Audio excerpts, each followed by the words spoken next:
We are reading the second chapter of Sri Aurobindo's commentary on the Kena Upanishad, in which he elaborates on the deeper sense of the first verse. The first verse of the Kena raises four questions.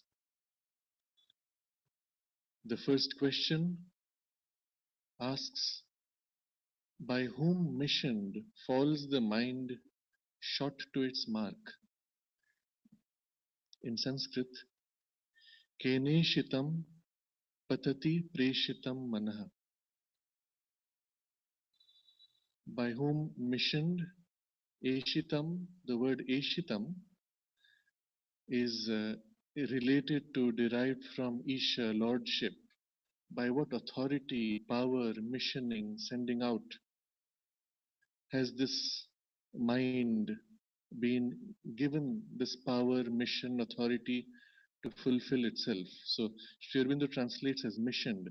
By whom missioned? Missioning, sending on a mission, implies always an authority and a power and a purpose, which missions the mind already knows. And then, as it missions the mind, patati preshitam manah. So the mind, manah, falls, patati preshitam, shot out, sent out. So the lordship, authority of that person, being, has released, shot out this mind like an arrow, but also ensured that it falls precisely on that location where it has aimed it, patati, falling on its mark.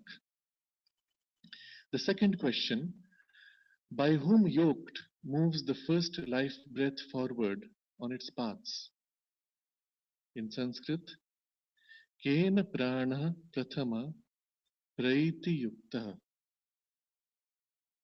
By whom the prana, prathama, first, original, praiti yukta, that is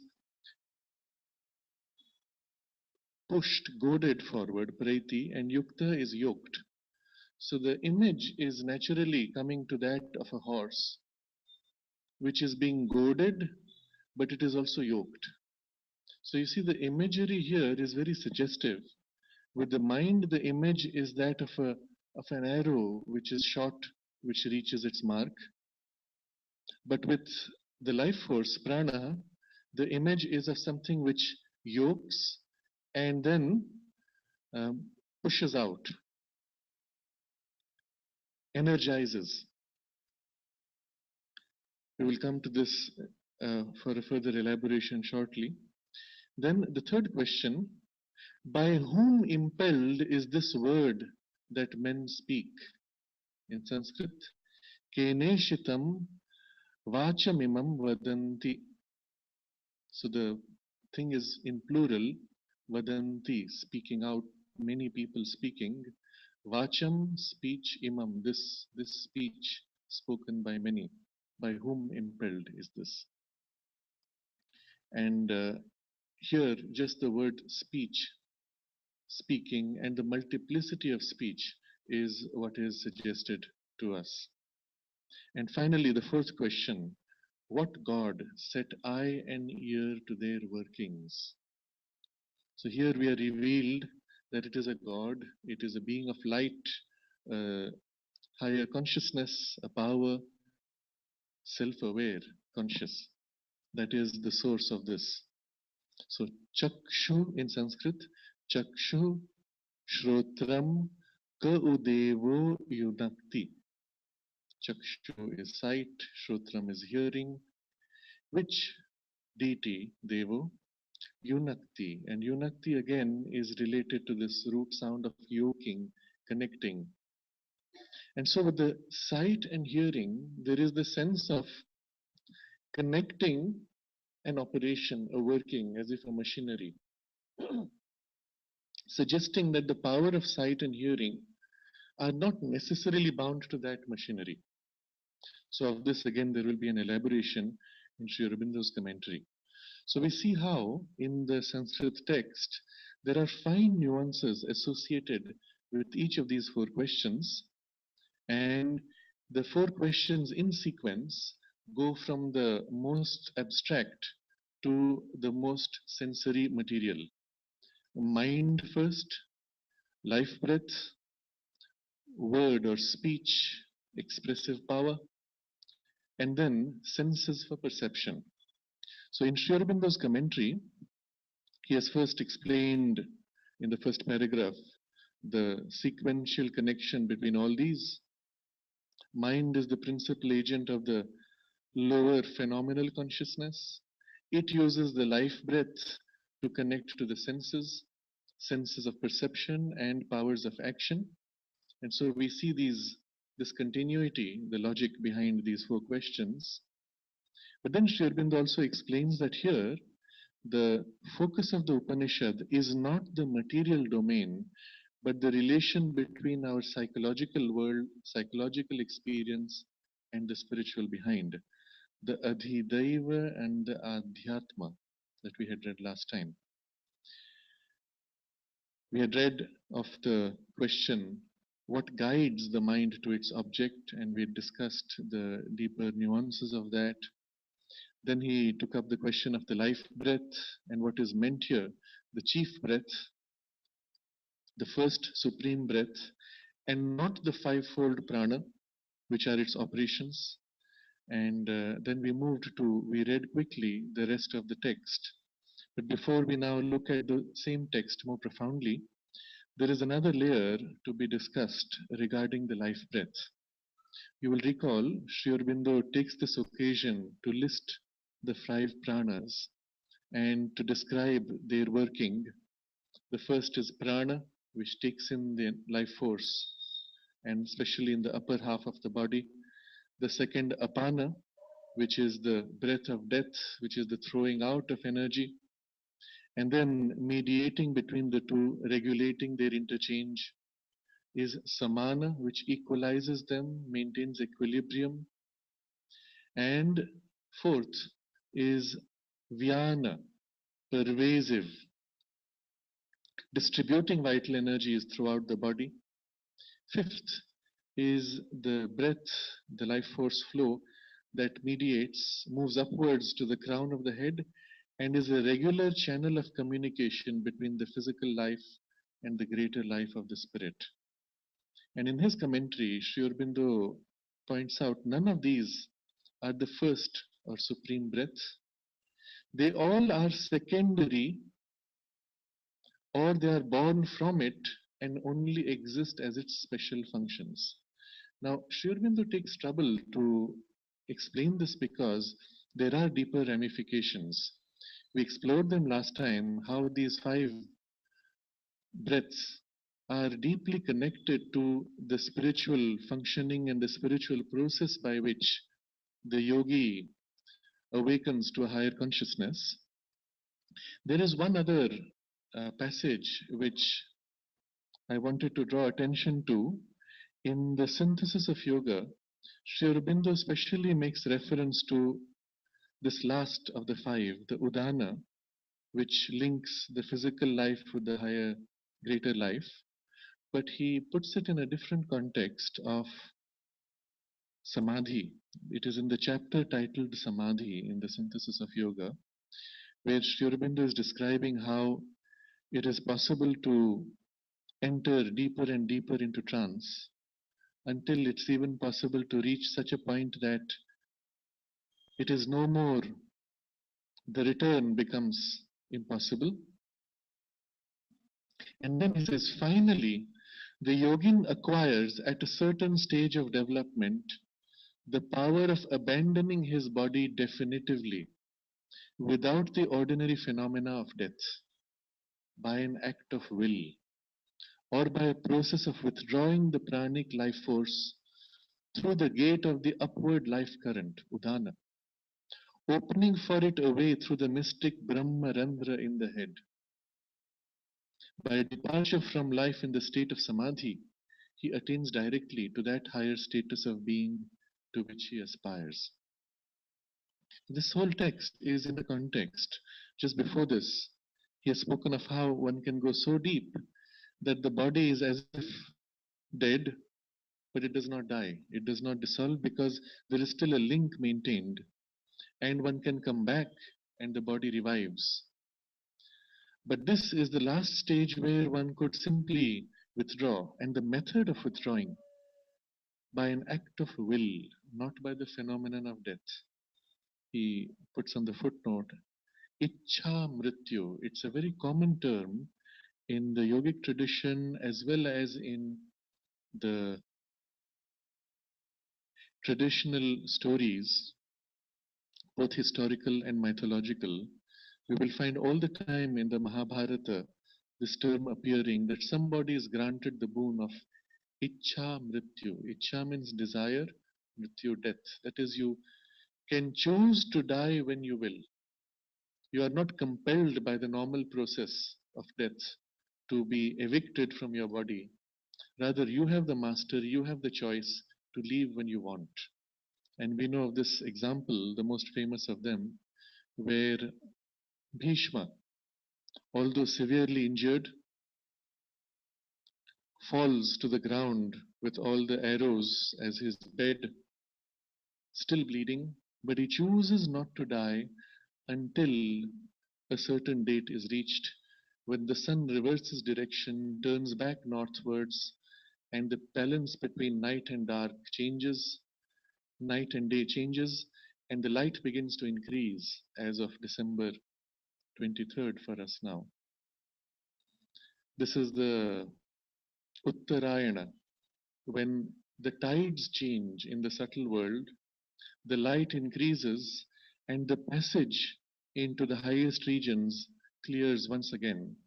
And so it is said in the yogic tradition, when a person chooses to leave the body after this transition of the balance, he can go straight to the highest, whereas in the earlier, when the night is increasing and the day is reducing, the passage is blocked and one has to wait for the transition.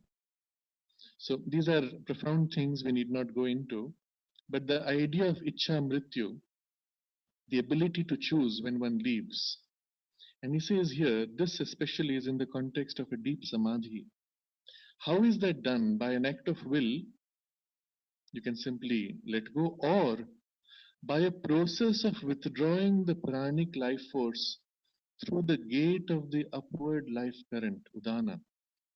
So this upward life current, remember we had discussed last time, is mediating between the lower and the higher range of consciousness. It is that which we feel in us lifting the consciousness upwards, or it is along the same line of movement, reversed, that we find the consciousness sliding down, dulling into inertia. So this is the upward life current, but he describes it as a gate. Because as this life current rises through the whole being, its link point to the higher consciousness is through the top of the head, the mystic Brahma Randra in the head, opening for it a way. So this, the Brahma Randra, Randra is the whole opening of Brahma. So it is here at the top of the head that there is the opening through which the soul leaves the body. And this is the reason why you will find Mother makes an observation that for those who wish to practice the capacity to leave the body, as in an exteriorization, to go out, wander, and come back, she says it is safest to go through the heart center and not safe to go through the head because that's the passage through which the soul leaves the body. So you'll find these very interesting connections. So the Brahma Randra is that through which the bound physical consciousness finds release into the spiritual. And it is one of the capital experiences of the spiritual journey that the Brahma Randra opens, the gate opens, or the barrier there breaks, sometimes with a sudden and loud sound also, especially when the Kundalini awakens rapidly. It reaches the top of the head and breaks through this mystic gateway in the head.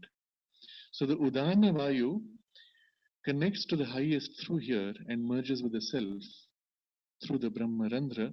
It is also the passage through which the soul in deep trance, in the highest states of consciousness, can withdraw the pranic life force. So these I thought would be interesting in the context of the discussion of the five Vayus. But there's still one more dimension which is worthwhile to discuss because of its immense practical value.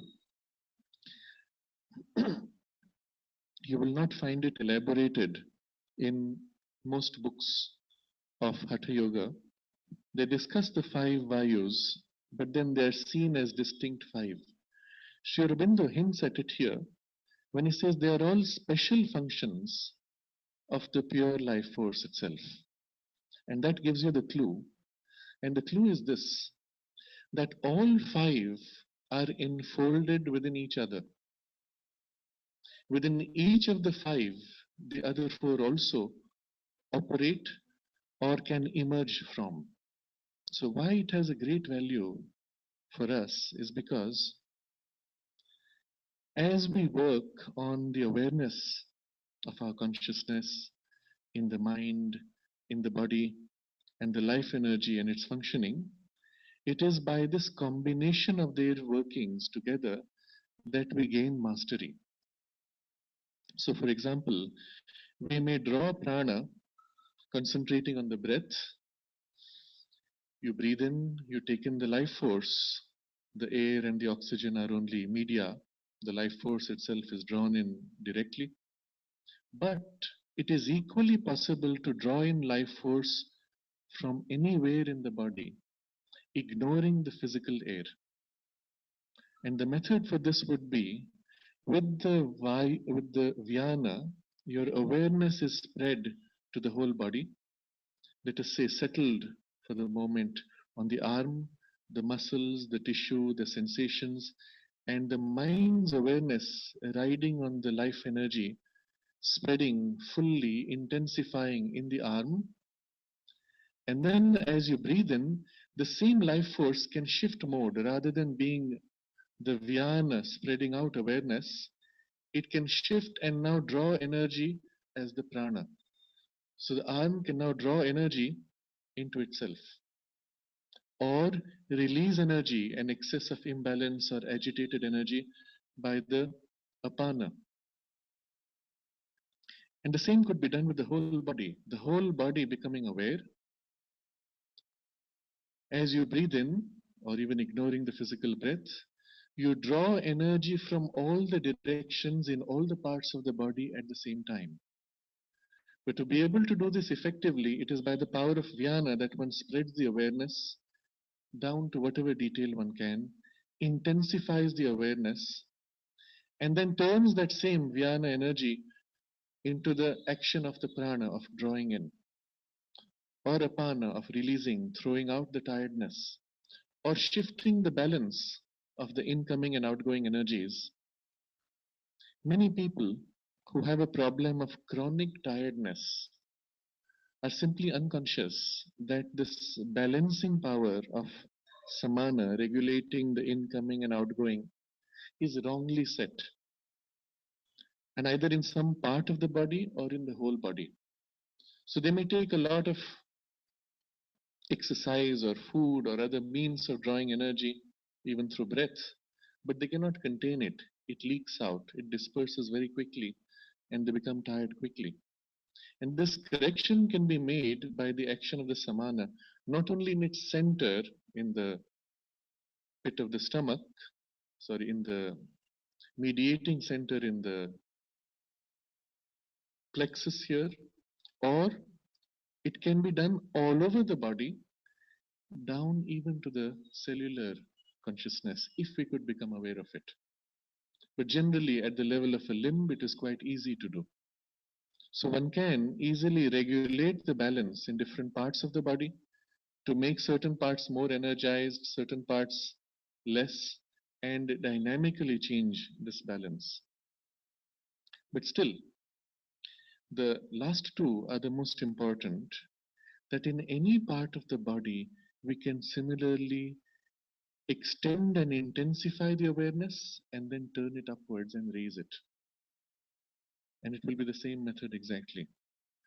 So, whatever the function of these five pranic operations, we can at that point, having taken it to a certain stage, modify it and awaken the other four operations within whichever operation you're working on. When, for example, a part of the body is ill, one can direct the prana there, intensify the prana so that the healing can speed up. One can similarly, in that point, with the intensification of Vyana, increase the awareness and turn that awareness upwards and connect to a spiritual presence or power or higher consciousness and draw from above by the will the action of this higher consciousness or raise and subtilize the life force in that part. And there is no limit to what is possible by this kind of a combinational use of the five vayus. Because after all, they are merely five special functions secondary of the pure life force. And this is what Sri Aurobindo mentions here.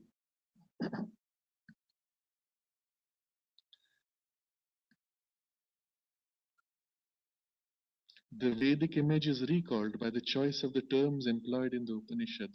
Yukta, yoked, and Preti, goes forward, as a horse driven by the charioteer advances in its path.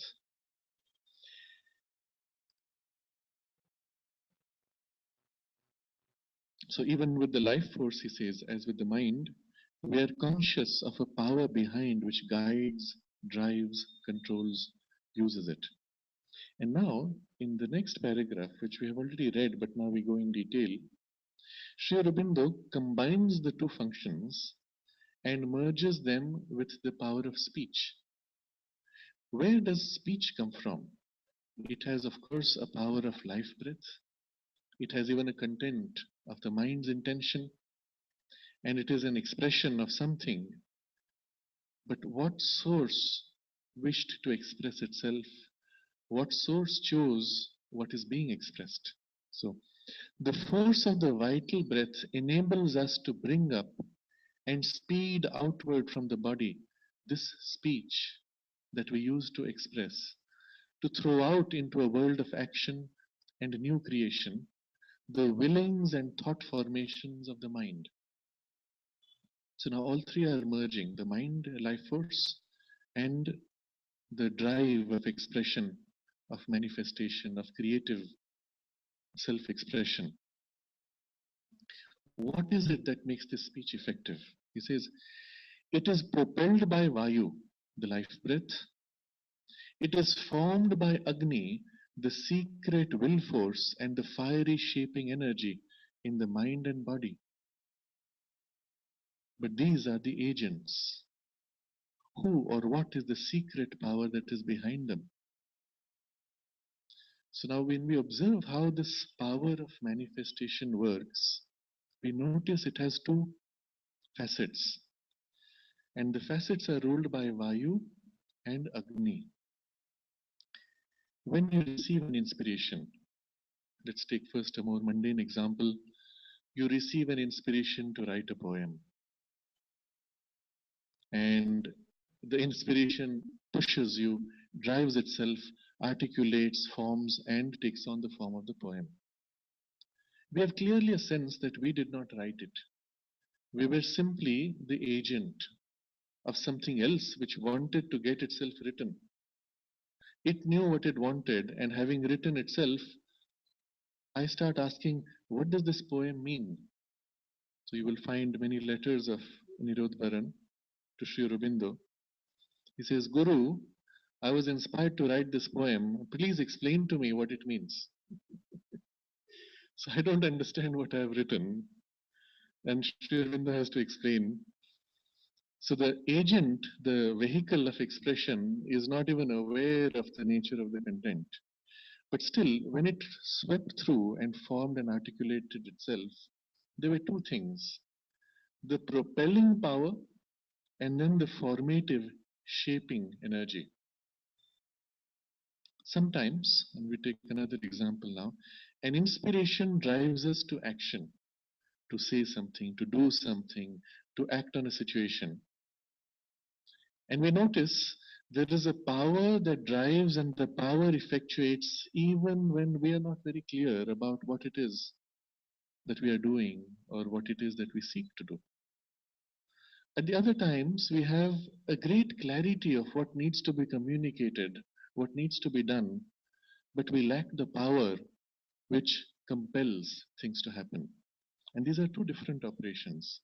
Vayu is what propels, Agni is what gives shape.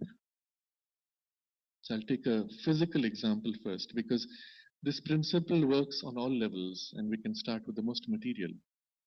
When there is a current of air, as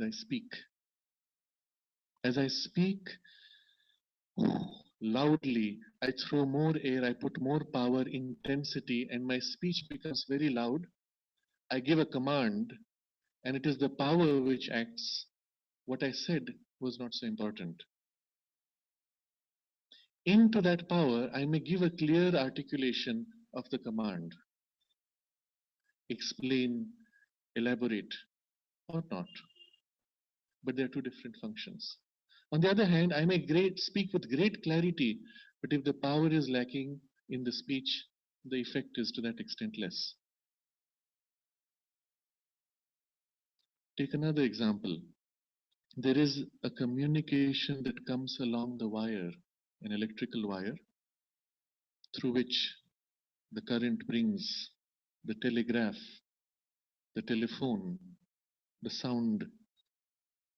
The energy of the wire, the push of the electricity is one function. Without that push, you will not receive the signal at the end of the wire, especially in the old days when electricity was still DC, direct current. You could start with a high voltage on one end. By the time you had gone a kilometer or two, it had become so low that the bulbs would be dim. It is only when we switched to alternating current that we found it can go much farther without losing that force. But you see that in the passage through the wire, the push, the intensity of the push, the propelling power weakens. But what carries the knowledge is not the propelling power, it is the pulsation, the formation, the way the electricity is shaped into pulses, into variations. A single voltage will simply give a blank shock. Light a bulb, it's on or off. But when the voltage is varied and shaped, you have the form of the voice vibration and you hear the speech through the telephone. So this is this Agni, the secret will force and firing, shaping energy. And on the other side, the propelling energy is Vayu, the life breath. So you will see in any expression, in any communication, in any action, there will be these two things, and these two deities preside over these two functions. Propelling by Vayu, forming, shaping by Agni. But he says, Agni, he describes a secret will force and fiery shaping energy. Secret will force because even as it shapes, we may not always be aware of who is shaping, how it is shaping, or the nature of the shaping which is necessary for that outcome. But it is there, secret behind all those operations, and fiery, because it is the intensity of Agni that brings the illumination of knowledge, the light that is carried in the communication. So when I hear the speech, and here the transmission is through the vibration of the air, or through an electrical wire, or through an electromagnetic wireless source, or through the thought, it does not matter, it is the same function.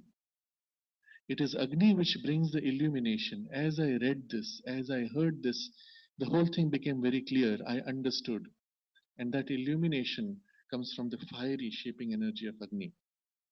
I was overwhelmed, I was inspired, I was carried forward by that inspiration, that energy.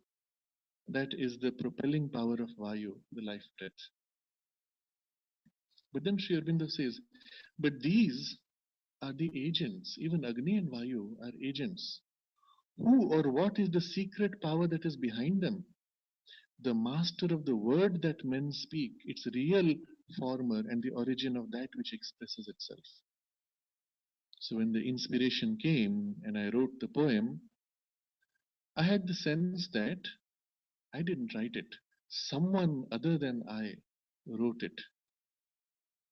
When I spoke something, I felt later, looking back, it was not I, it was something else that spoke.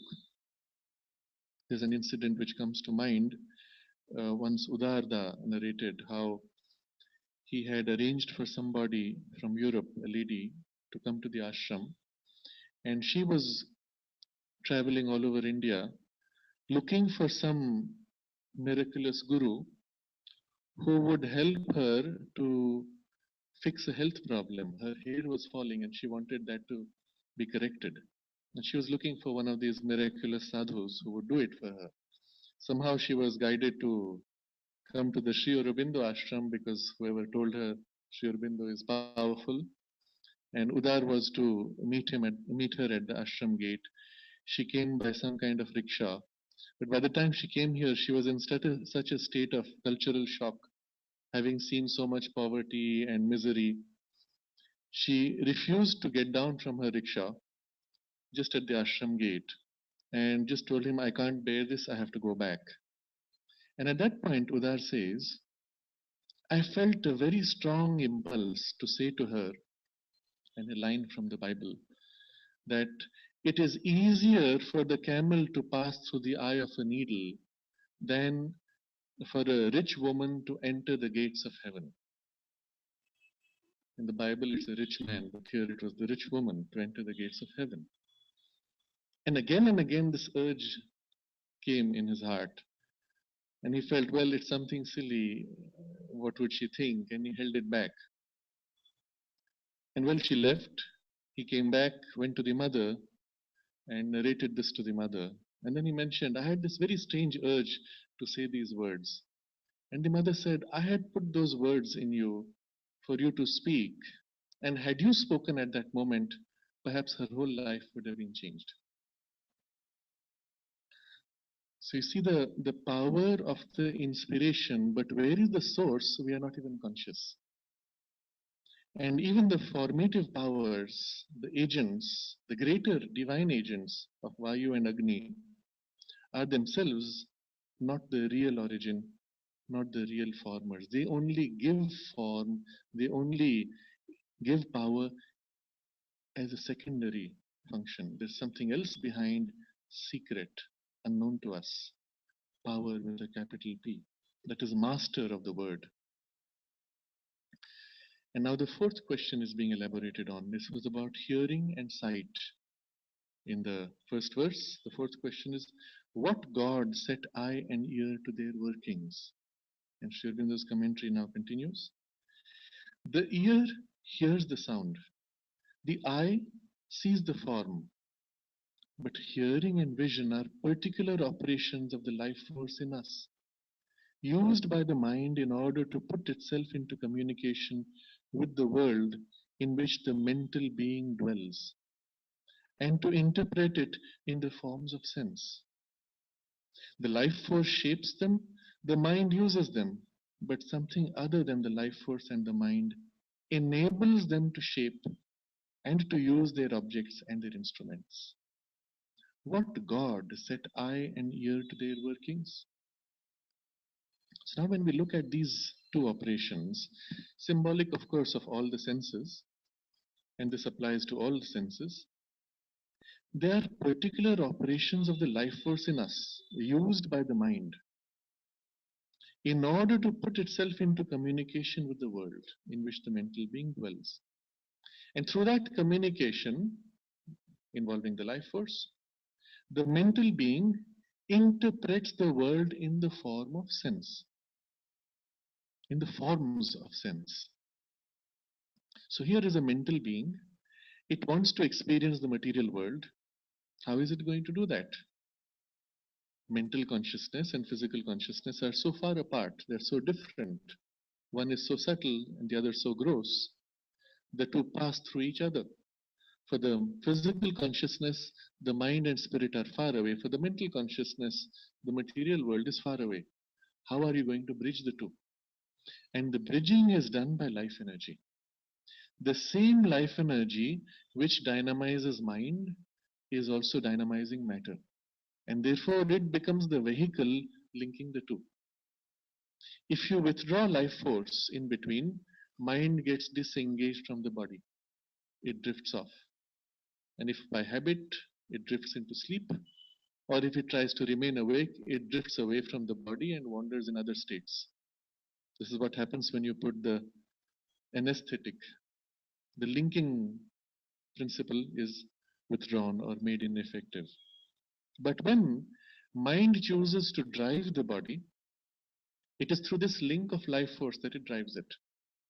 My body is tired, but with my will, I'm going to force the body now to do more than it wants to do or more than it can do. And at that point, the mind wills, but the mental will pushes on life force pushes on body and drags it along. Or the other way, when the body is tired, so tired that it says, oh, this mind is a tyrant, I need to get free of this tyranny, it pulls the life energy, pulls down the mind suddenly becomes tired, sleepy, and dull, and shuts down, and you fall asleep. I was so tired, I just fell asleep sitting on the chair because the body pulled on the mind through the mediation of the life force. So the connection is clear, mind connecting to the physical world through life energy, but still, how is it going to see the world? Life energy itself must touch and respond to give form, to give shape to the physical existence in a way that the mind can interpret and experience. So the life energy itself creates vehicles, tools, machinery of the senses. So the ear hears the sound, eye sees the form, but there are particular operations of the life force in us, used by mind to put itself into communication with the world. So through the life force, linking through the ear and the eye, we reach out to the material experience. And then mind has to interpret it in the forms of sense. So I feel I heard something, I saw something, but actually they're all particular operations of life force, and it's the same life force. So it is quite easy to switch the two senses. If in the stream coming to mind, the eyesight signal and the ear hearing signal of life energy are swapped, you will hear color and see sound. And there is a special medical term for this. They treat it as an illness. I don't remember the term. No. It is something senso something. Something to do with the mixing of the senses. And it is treated as an illness which needs to be repaired. And of course, they think there's a cross connection in the brain. But it's not the case. In fact, when the mind disengages from the gross body and wanders in the pure mental or vital worlds, this kind of mixing of the senses is very common.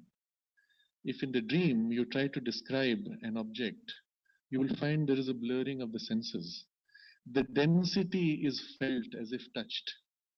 If it has a sound, the sound is clouded, conditioned by the quality of the density. It was a heavy sound or a light sound. Or the colors become dull or light in the aura, depending on the quality of the consciousness, its heaviness or lightness. And there is a automatic synesthesia, that's the term, the mixing of the senses, a synesthesia. So this is normal to the clairvoyant sight, and it is part of the skill of training the clairvoyant sight to distinguish or to merge these. When the consciousness is too physically rooted, the clairvoyant sight will see them distinctly as five senses. And that is the reduction of the experience. In the pure mental vital worlds, the five senses tend to merge. That will be the more direct perception of the clairvoyant sight. But the interesting thing is, the life force is using these tools. It could disengage from these tools and still operate directly as five senses. And this is what is there as a suggestion in the Sanskrit word when it says Chakshu Shrotram Ka Udevo Yunakti, connected and used as a machine. Which deity has used them as a machine, as a mediator, as a translator, as a vehicle or a device, a tool, but it can bypass those tools and operate directly. This is the basis of subtle sight. But there's an interesting passage where the mother discusses something else, which is not subtle or occult sight. I had perhaps mentioned it in one of the Friday sessions, but I have the text here from Mother's Questions and Answers of 18th May 1955. She says how the physical senses are so limited. In fact, the range of reality is so much larger. Such a limited field of vision. In fact, when you think of it, such an absolutely ridiculous limitation. The field of our sense experience has an absolutely ridiculous limitation. While in the mind, if you think of someone or something, a city or a place, you are there immediately, instantaneously, you see. And you are there. It is not that you are not there. You are there, and you can have a so precise a mental contact that you can have a conversation, ask questions, and receive answers on condition that the other person is fairly sensitive. Why? This is something which happens constantly, constantly. Only you must have a little knowledge, naturally, for otherwise you don't even understand what is happening. This is something which most sensitive people would experience. Suddenly I felt X so and so person probing, trying to feel me, as if trying to feel what I'm doing or what I'm thinking. And if I can feel them, I can even put back a signal, yes, I have felt you, that's all right. But that kind of sensitivity is quite common to people who tend to be naturally sensitive. Mother continues, even physically with this, with the eyes, the nose, the fingers, the mouth, the ears, oh, it is ridiculous. One can develop these if one wants. One can succeed, for example, in hearing something which occurs at a fairly great distance and hearing it physically, not by another means than the physical, but one must have a control over his senses and be able to prolong their vibrations sufficiently. Now, this is the part she's telling you how it is to be done. The vibrations of the senses have to be prolonged sufficiently. She says, one can see at a distance also, and not by an occult vision. One can manage to stretch his vision. And if he knows how to prolong the vibrations of his nerves outside the organ, he can prolong the contact. I don't say some kilometers away, no, but in a certain area, say for example, through a wall, which is considered something impossible, one can see what is going on in a room which is separated from another by a wall. But a very methodical practice is necessary. Yet this is possible. Seeing, feeling, hearing. If one wants to take the trouble, one can enlarge his field considerably. But it asks for work, for perseverance, a kind of assiduous effort. Why? It has even been found that one can develop other visual senses centers than the eye. It has been tried out with people who, for some reason or other, have no vision in the eye. One can develop other centers or another center of vision by continuous methodical effort. Jules Romain has written a book about it. He himself conducted experiments and obtained very conclusive results. So what she means by other centers is, we are tied to this physical eyeball for sight. But the same vibration of life energy there, which works through the nerves linking to the eyes, can now be redirected to another location, say, for example, the fingertips.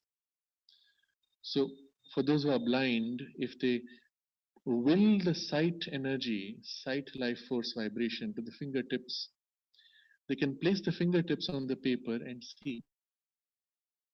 And this is described also in a book called Psychic Discoveries Behind the Iron Curtain, where this example is given by somebody who could read and distinguish colors just with his fingertips. And he says the first time it happened, it was in the middle of the night, or there was a power failure. There was no light. And he reached out and picked up a book. And as his fingers touched the paper, he read the text. And then he began to experiment with it. And then he trained himself to distinguish colors, to read more and more clearly. And then he found he could train others to do the same. But the method is, and the principle is described here when she says this: stretching the vibrations of the nerves, prolonging them beyond the organ, to prolong the contact. This means that we have a number of possibilities which we let sleep within us because we don't take the trouble to develop them very much. We can do infinitely more than we actually do, but we take things like that as they come. Of course, when the fact that she said all this to the young students and the sadhaks was to encourage us to realize that these potentialities need to be developed. But the reason I read that was because the key word, the key of the method is prolonging the nervous vibrations beyond the organ, extending them, stretching them. And the nervous vibration is this life energy at a very material level. So when Sri Aurobindo speaks of it here, he says the hearing and vision are particular operations of life force, which mind uses to put itself in communication with the world and to create forms of sense. Well, it is this life force here going all the way through the organs, but it can operate independent of those organs. And so it is life force shapes them, mind uses them, but something other than the life force and the mind enables them to shape and to use their objects and their instruments. So it's very clear at this level, the ears and the eyes are merely instruments for something which is life force and mind to operate through. What God set eye and ear to their workings? Not Surya, the god of light, not ether and his regions, for these are only conditions of vision and hearing. So this will suddenly sound strange to the modern mind. Why do you have to bring in these gods? Surya, the sun god, and ether, capital E, as a deity. Why do you have to bring these in? Because he is discussing the Upanishads and the Vedas. This Upanishad is very close to the Veda. And this is the science, the Vedic science, which bridges occult and physical and spiritual knowledge together. The modern reductionist materialist science sees psychological phenomena as a product of material processes. And therefore, spiritual phenomena also are abstractions and hallucinations. But to the deeper spiritual truth, the source is up there in pure spirit, which operates through these powers, facets, aspects of itself, which are conscious powers and aspects, universal, and therefore we refer to them as the devas, loosely translated as gods. And they further organize themselves in greater and greater detail and self-limitation down all the way to the material level. And so when we recognize this deeper truth of things, we can explain many of the things which modern science is unable to explain. How, for example, the consciousness can overcome physical limitations. How it is possible to intervene bypass the conventional laws of nature and bring about a result which otherwise could not be explained, because these are conscious powers that can be invoked, brought into action, and they have the freedom to act. So, Surya, the god of light, Surya, loosely we refer to Surya as the sun, but the god of light is only a condition of vision. He is not the one who is the creator of vision. It is he who brings the illumination, let's say first at a material level. The light is necessary for the vision to act, but the light itself is not the cause of the vision. Similarly, the air and the vibration of the air is necessary for the hearing to reach us, but it is not the cause of the hearing itself. But at a psychological level, the same thing applies. Surya as a deity in the mental and vital planes, or even rising above, is the power of illumination. The mind suddenly sees clearly, understands clearly. But the light, the dawning of the light, only reveals what was already there. The one who actually sees is not the sun light which reveals.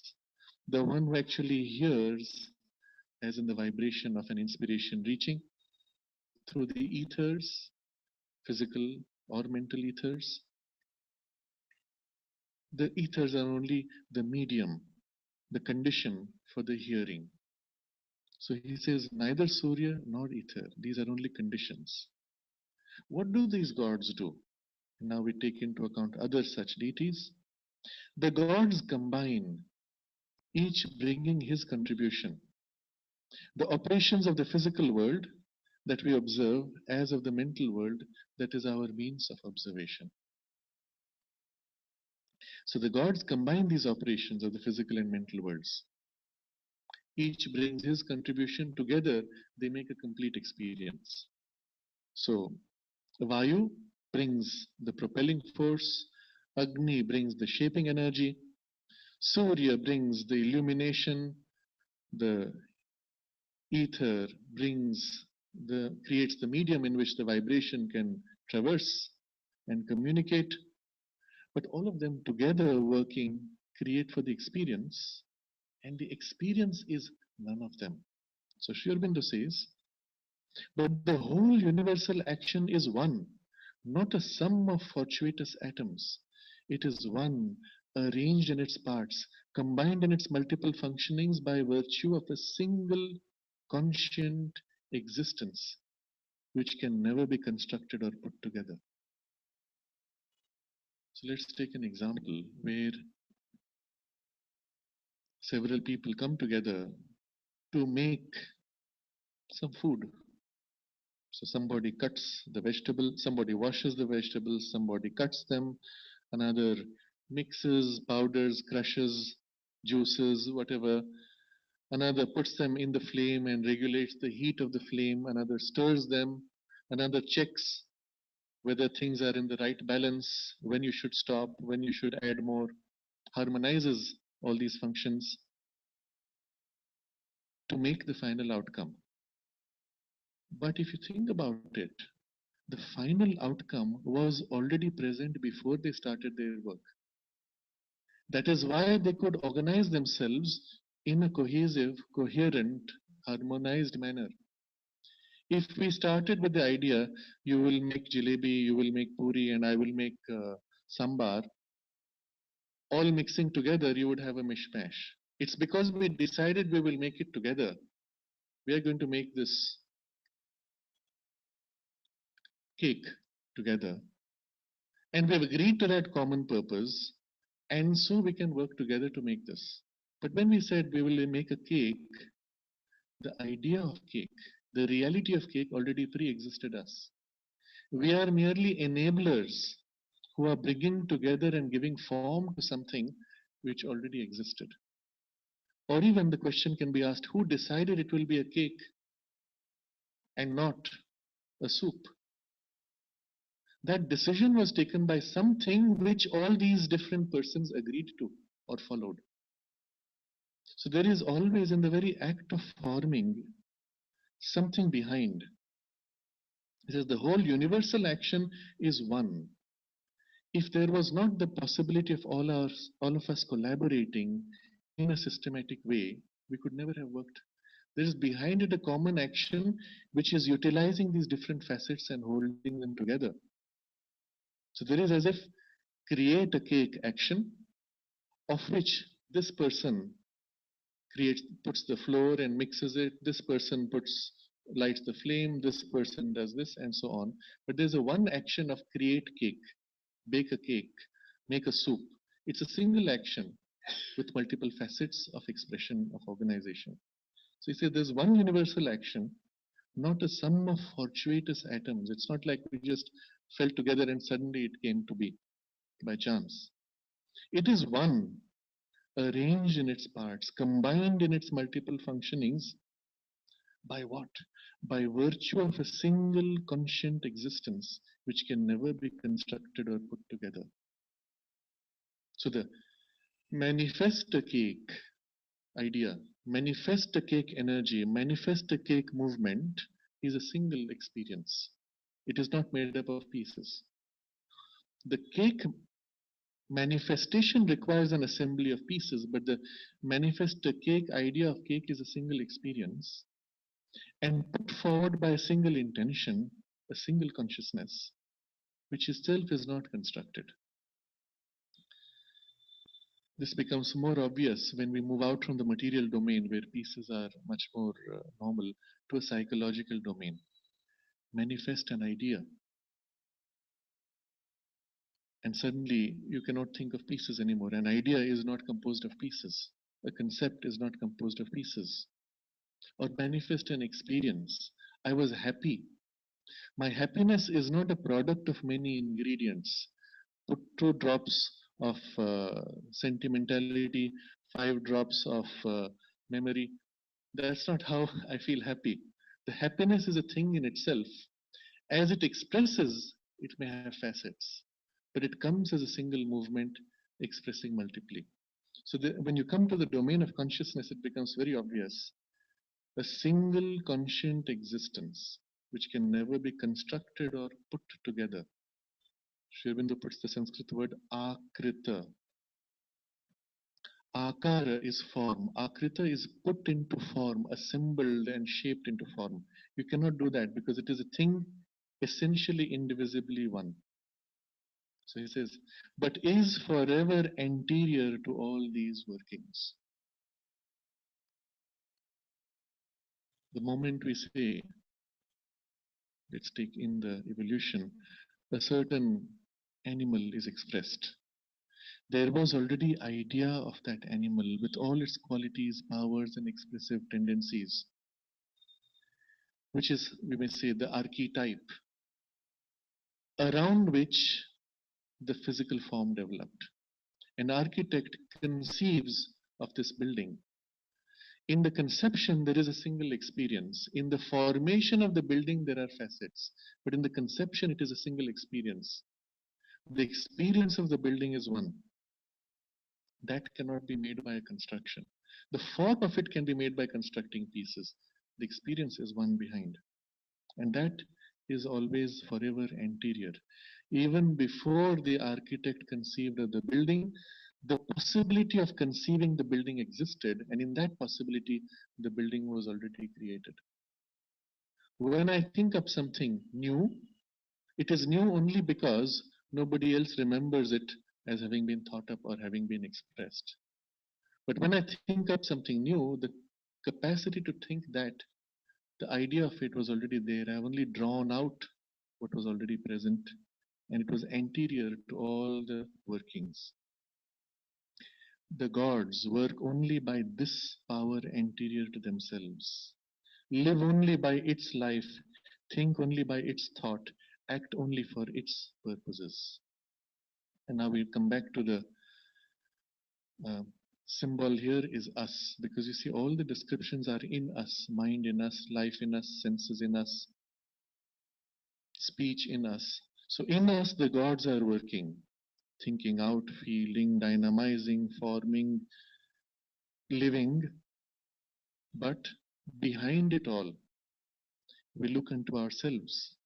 and all things and become aware of it there. It is that power anterior. We become aware of it there. And I, and is a self which is other, firmer, vaster than any separate or individual being. So when we introspect in this way, we say, I had an idea. I observed the idea. I accepted the idea to give it form, to give it action. But behind all this, there is something which was always aware, an I, against which all this is happening, with reference to which this is happening. And there is an is. I exist. The awareness exists, in whose existence, in whose witness, all this formation occurs. A self, capital S, which is other, firmer, vaster than any separate or individual being. So the sense that there is something as a backdrop against which all this happens, a backdrop which is other than all that happens, by virtue of which all this can happen. It is other. And also it is firmer. All that happens does not disturb it, does not affect it. Vaster. It is so vast that all this can happen unendingly in time and infinitely in space, that will still exceed in its support. At this point, I am tempted to draw on something from Ramana Maharshi. This is a very interesting book of a very few suggestive quotations. And there's one quotation which stands out in this context. He says, "There is fire on the screen in a cinema show. Does it burn the screen? There is a cascade of water. Does it wet the screen? Fire, water, etc. are phenomena on the screen of the self, and they do not affect it. The self is as it is, ever sparkling, ever steady, unmoving, and unchanging." And the symbols both of fire and water are very relevant with the deities that we have been discussing.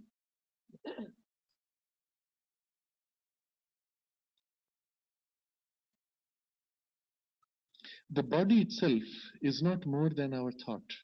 There can be no body in the absence of thought. The world is only spiritual. Since you're identifying yourself with the physical body, you speak of this world as being physical. Whereas that which is only spiritual.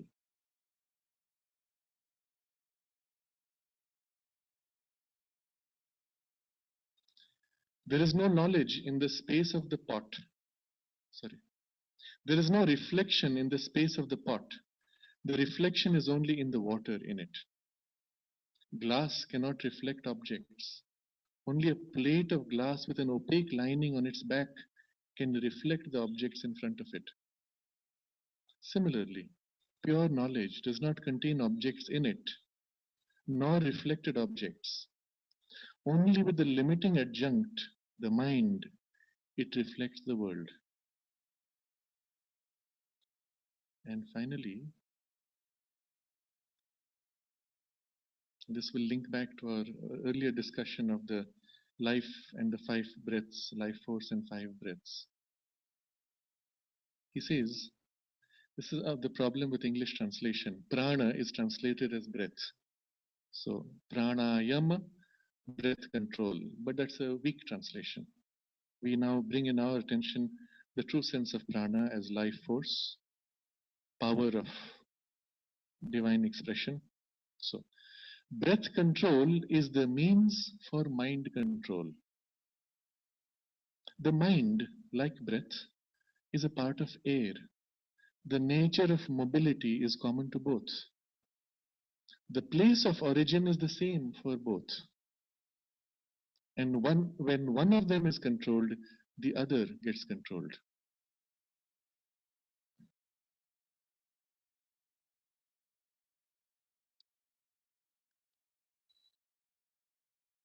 And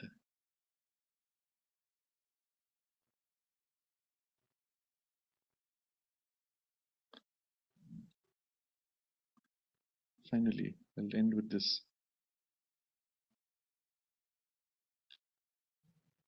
Why do you want to know about the jnani, the self-realized person, before you know about yourself?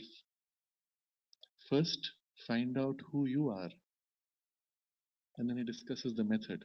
It is not right to make an incantation of who am I. So people sit down and say, who am I, who am I, who am I? So that's not the right method. Put the question only once, and then concentrate on finding the source of the ego and preventing the occurrence of thoughts. And so this is the method by which one begins to go deeper into oneself. Where is this sense of self coming from? And you go deeper and deeper until you come to that source which is behind them all, the screen against which the fire and the waters are playing as an image. And so we come back to the last paragraph of Sri Aurobindo's commentary, where finally he says, we look into ourselves and all things and become aware of it there, an I, an is, a self which is other, firmer, vaster than any separate or individual being. But since it is not anything that the mind can make its object, or the senses throw into form for the mind, what then is it? Or who? What absolute spirit? What one supreme and eternal Godhead? Ko Devaha. So the mind, when it turns, cannot reduce it to an object of concentration as a thought form. Senses cannot give it a form. And so, what is this? Or who? What one supreme and eternal Godhead? Ko Devaha. And it is against that backdrop that space, time, mind, life force, form, etc. are cast out and the play of the world. It presides over, it energizes, it guides, it leads, it dynamizes, it fulfills itself through all these. So the first verse has asked this question, who? And in the next verse, the Kena Upanishad will say, that which is hearing of our hearing, mind of our mind, speech of our speech. That too is life of our life breath and sight of our sight. That the wise are released beyond and they pass from this world and become immortal when they come to know that, obviously. So of this we will find Sri Aurobindo's commentary in the chapter 3, which we will continue next Sunday.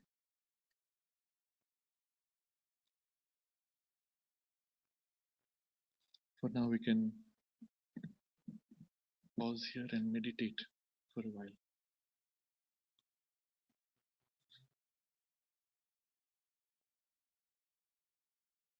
This last text which I wanted to read specially, where Maharshi says, breath control is the means for mind control. I wanted to highlight especially in the context of what we discussed of the 5 functions of life force. When you have mastery over these 5 functions, through mastery of those 5 functions, you have the mastery of mind, and therefore the ability to free yourself from mind and recover awareness of self. It was this which I wanted to highlight in reading that passage.